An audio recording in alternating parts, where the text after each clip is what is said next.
আসসালামু আলাইকুম। অপরিচিত যে কোনো নাম্বারে কল আসলে ওই ব্যক্তির ফটো এবং নাম সহ আপনার ফোনে দেখাবে। কিভাবে এই কাজটি করবেন চলুন দেখে নেই। এই কাজটির জন্য প্রথমে আপনাকে প্লে স্টোরে প্রবেশ করতে হবে। সার্চ বারে লিখতে হবে আইকন। এই অ্যাপসটি আপনাকে ইনস্টল দিতে হবে। ইনস্টল হয়ে গেলে আপনাকে ওপেনে ক্লিক করতে হবে। গেট স্টার্টেড এই অপশনটিতে ক্লিক করতে হবে। আইকনে সিলেক্ট করতে হবে। সেট এজ ডিফল্ট এই অপশনটিতে ক্লিক করতে হবে। কন্টিনিউ অপশনটিতে ক্লিক করতে হবে।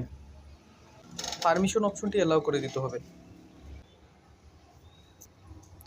অ্যালাউ ক্লিক করুন। আইডেন্টিফাই কলার্স এই অপশনটিতে ক্লিক করুন। আইকন অপশনটি অন করে রাখুন। অ্যালাউয়ে ক্লিক করুন। ব্যাকে ফিরে আসেন। কন্টিনিউয়ে ক্লিক করুন। কন্টিনিউয়ে ক্লিক করুন। আবার কন্টিনিউয়ে ক্লিক করুন। দিস ইজ মি এই অপশনটিতে ক্লিক করুন।